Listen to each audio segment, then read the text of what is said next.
communicate with their parents in a relaxed environment. So there's a lot that gets missed when we don't eat with our children.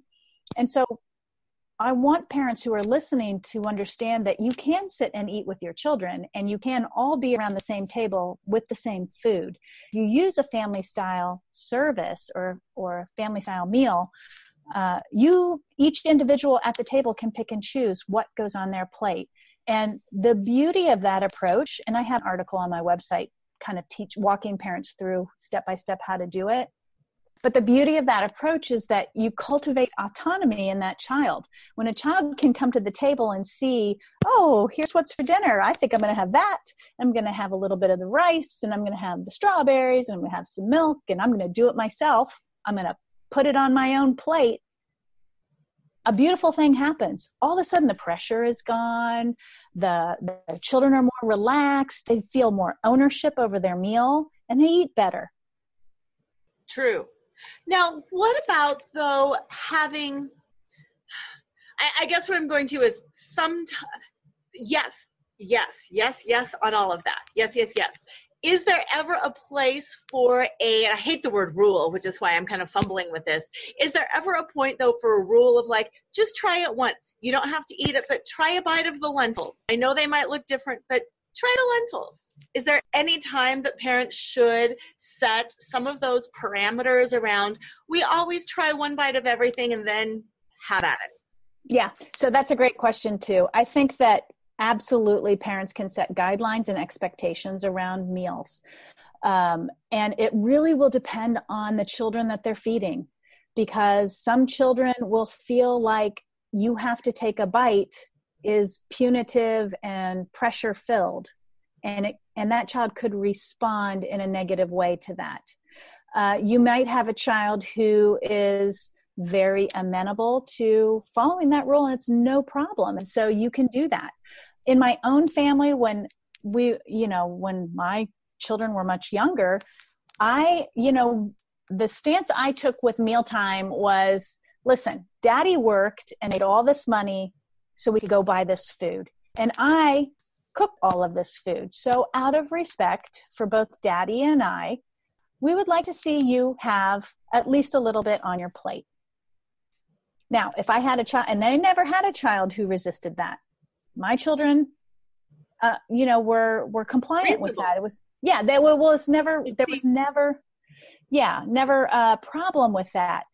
But if I had a child who was like, I don't want that on my plate, I would have been like, okay, I would not, it's not worth it to me to make a huge deal about taking one bite of food if you have a child who's not responding well to that, because then you're entering into a struggle with that child that in the long run, who's going to win? The child is always going to win when it comes to food struggles, because you really can't make a child eat. And if you do make a child eat, you're really using your strength, your physicality, and it's not going to be a positive thing for the child. And it puts the relationship you have with your child at risk when you do that. Yeah, absolutely. I couldn't agree more. My kids had sensory integration issues. They had a hard time with texture. Mm-hmm. So it's ironic to say they grew up to be phenomenal eaters, because we would try Indian food, we would try Italian food, we would try Chinese. We tried all these different things. And even though they still had that limitation that they didn't like texture, they ended up trying a wide variety of flavors, and they love and appreciate a wide variety of food now. And it's interesting because I feel like we were inhibited, but they not only overcame that, they still thrived. Yeah. Yeah. I work with a lot of children who have ARFID, or extreme picky eating. ARFID is avoidant restrictive food intake disorder. And it's just it's a medical classification for children who are very picky eaters, meaning they have 20 or less foods in their diet. And a lot of times these children have a very strong texture or sensory challenge with textures.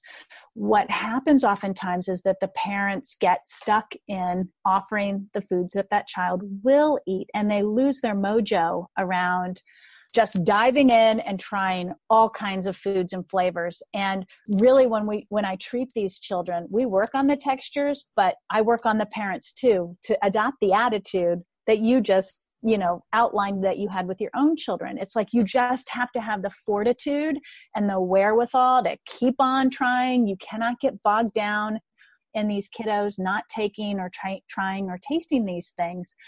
You need to kind of push through. And oftentimes too, with parents of children who are really picky, they need a lot of support around understanding why they need to pursue and be on top of all this food exposure, because that's what it is. And they also need support in feeling like a failure, feeling like they did this to their child, feeling like they're wasting food and wasting money. There's a lot of stuff, packed into parenting a child like that. And so supporting parents in that avenue, and then also making sure they're having really positive interactions with the child, because a child who is, has a lot of limitations with food can feel a lot of anxiety and stress around coming to the table and new foods. And so we want to be really careful that we're really supportive and positive kids, and not putting too much pressure on them and not getting too frustrated with them. Because if I could tell you how many kids I've treated and tell you how many times I've heard them say, I wish I were born with different taste buds. Like they know that this is hard for the whole family. They often know, and it's stressful for them because they don't want it to be that way, but it just is. Yeah, it just is. I like that you said that. I want to tag on to the feelings from the parent, because I appreciate that you said that some of it is just the parent feeling like a failure or feeling like they're wasting things. Because my youngest had pretty severe sensory integration issues, very avoidant with different textures. And we would do things like rub the little brush in his mouth to kind of help, but it was frustrating. And I knew consciously not to fight.